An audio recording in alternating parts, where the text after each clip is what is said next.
Many of my friends always tease me that why I fast on Ekadashi. Well, there is a science behind it.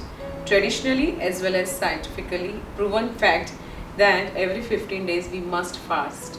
Do you know that this Japanese researcher got the Nobel Prize for saying this? Yoshinori Ozumi's Nobel Prize winning research shed light on one of the mechanisms behind these benefits: autophagy. Fasting triggers autophagy because when the body is deprived of food, cells need to find alternative sources of energy to sustain themselves. This prompts them to start breaking down and recycling their own components, leading to the activation of autophagy. By facilitating this process, fasting helps to rejuvenate cells and tissues, promoting overall health and longevity. Culturally, we have been associated with fasting for the longest time you can think of. I'm sure you must have heard Jainis doing fasting for quite a few days in the year. You must have heard that during Shravan month, we have got maximum numbers of days when we do fast. For example, Janmashtami, for example, Nag Panchami, and traditionally we have n number of days throughout the year when we don't eat food, or we eat something which is very lighter on the stomach. Why? Because during monsoon the sun rays are little weaker, so which makes our digestive system weaker, and hence we can't have heavy stomach. How do we avoid it?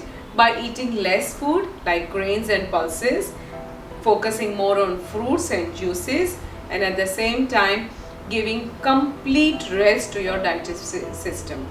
How does it work? If you do this practice of fasting on every 15 days, like for example, I choose Ekadashi because it is believed the 11th day of that cycle, the sun rays is much weaker compared to other days. Similarly, we have other days of fasting when we just don't want to eat. So if you follow the traditions, there is a benefit. If you follow the science, there is a benefit. So why not to inculcate this system into our children? It helps to improve your metabolic health, reduces inflammation, better blood sugar control. These kind of benefits are very much there. So what do? You can ask your children to avoid certain pulses and grains during those days. At the same time, replace those things with the healthier options, less quantity, at the same time more liquid into their diet.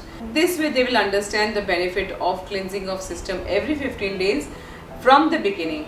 And yes, the moment they turn 5, you can start this practice. In today's time, when children are very eager to learn something new from you, the best way to inculcate is by doing it yourself. If you start fasting on certain days, they will also follow you. And if you give them the interesting food, they will definitely going to like it. The practice was always there. It was always backed by the science. It's just that we did not know the reason behind it. Culturally, we have been fasting for thousands of years, but now people are looking for scientific and logical reasons. So here I am to share with you with some logical and scientific stories and the findings. Why not to follow these things in this DNA age and get the full benefit out of it? I'm sure nowadays everyone is talking about health and their benefits and why should we eat certain things and why should we avoid certain things. So please place the fasting process into your system and ensure that you teach the same thing to your children.